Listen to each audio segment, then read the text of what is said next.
माँ की बातों को दिल पर मत लीजिएगा। आप तो जानती होंगी ना अपनी माँ को। मैं क्या किसी की बातों का बुरा मानूंगी?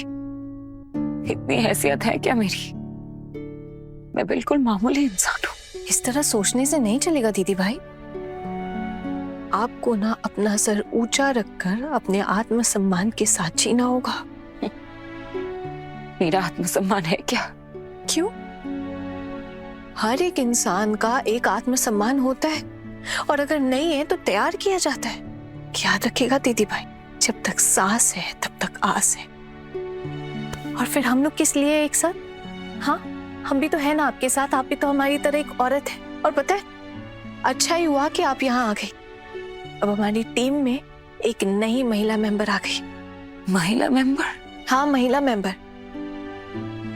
दीदी भाई, आप जानती हैं, इस दुनिया में ना हर औरत की बुनियादी लड़ाई लगभग एक जैसी होती है। बस जगह और हालात बदल जाते हैं। और इस लड़ाई में जो रुकावटें हैं ना, वो भी लगभग एक ही जैसी है। हम सारी महिलाएं एक साथ डट कर इन मुसीबतों का सामना करें ना, शायद हो सकता है कि ये लड़ाई हम सबके लिए थोड़ी आसान हो जाए। आप इस लड़ाई से पीछे मत हटिए। हम सब हैं आपके साथ इस लड़ाई में। आप बस हिम्मत मत हारना।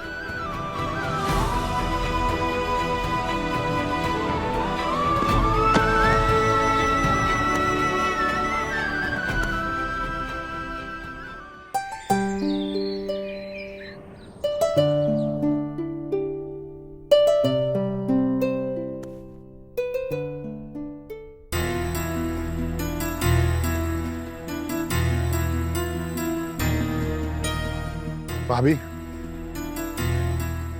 आपसे हमें कुछ बात करनी है। सुबह हुई नहीं कि आ गए मेरे सामने झुंड बनाकर।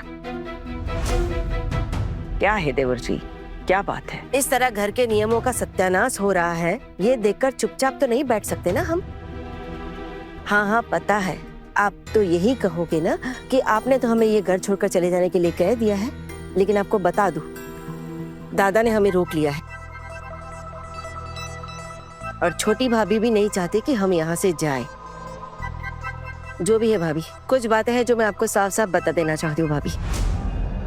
छोटी भाभी की तबीयत ठीक नहीं है, इसलिए वो नहीं आई है। लेकिन दादा की बात से छोटी भाभी भी सहमत है। तो अब क्या करना पड़ेगा मुझे? तुम सब लोग यही चाहते हो ना कि ये घर छोड़कर मैं ही चली जाऊं? ठीक है, चले जाऊंगी अपने मायके। अब बाकी की बची हुई जिंदगी वहीं बिता दूंगी। अब ऐसा तो किसी ने कुछ नहीं कहा भाभी। सही है, ये आपका घर है।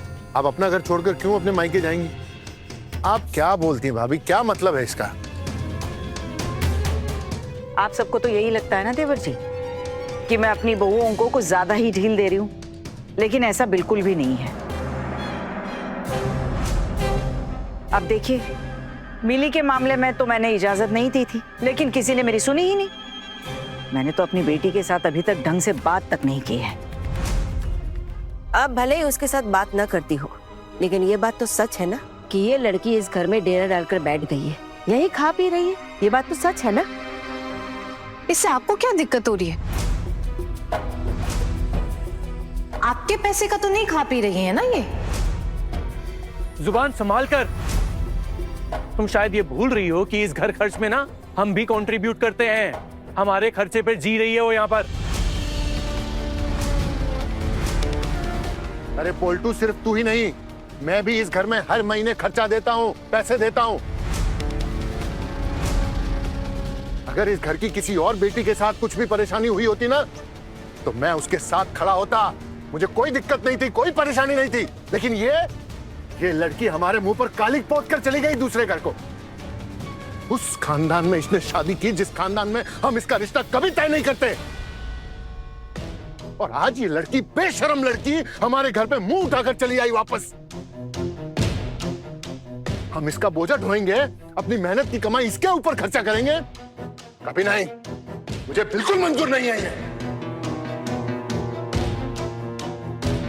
और भाभी, हम सब ने मिलकर एक फैसला लिया है। अब सुना ही दीजिए जो भी फैसला लिया है आप लोगों ने। अब मैं किसी को जबरदस्ती तो कर नहीं सकती जिंदगी भर खिलाने पिलाने की। अब आप ही बता दीजिए कि आप लोग क्या चाहते हैं। और मिली को तो मैंने अपने ससुराल जाने के लिए कह ही दिया है। श्राद्ध तक तो वो यहाँ रुकेगी।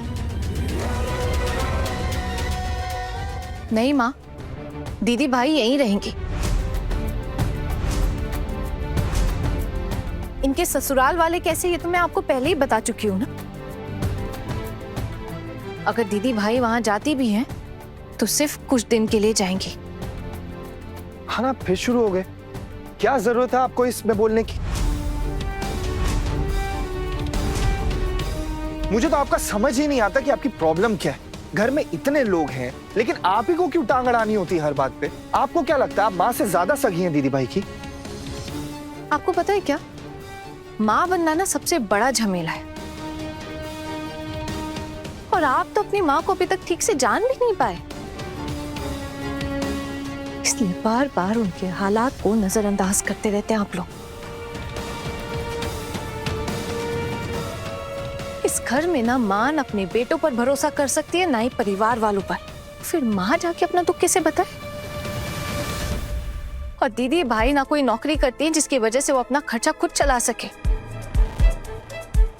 अब अगर ऐसे हालात में आप सब लोग भी अपना हाथ खड़े कर देंगे, जिम्मेदारी नहीं उठाएंगे, तो माँ जबरदस्ती तो नहीं कर सकती ना आप लोगों के साथ। इसलिए माँ कुछ बोल नहीं पा रही आप लोगों को। इसको लाने से पहले इस घर में तुमने सोचा भी था कि इसको कैसे खाना खिलाओगी? नहीं चाचा जी, हमने केवल इतना सोचा कि इन्हें सही सलामत यहाँ लेकर आ जाए। लेकिन अब जब इनको खिलाने में आप लोगों को दिक्कत हो रही है ना, तो कोई बात नहीं, आप चिंता मत कीजिए चाचा जी, कुछ ना कुछ कोशिश कर ही लेंगे हम। ऐसा है क्या?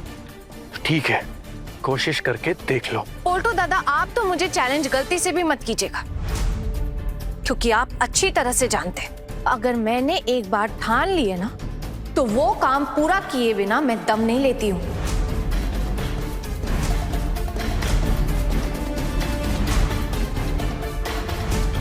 तुझे क्या चुनौती दे हम? हाँ, तू तो अव्वल दर्जे की खिलाड़ी, खुद तो बर्बाद किस्म की लड़की है ही, यहाँ आकर हमारी बहुओं का दिमाग भी खा गई। ठाकुर जी, यही बात सुन रही हूँ मैं कब से, और कान पक गए हैं मेरे तब से। अब सिर्फ इतना बताइए कि यहाँ इस वक्त आप लोग क्यों आए हैं? हम ये घर छोड़कर नहीं जाएंगे भाभी।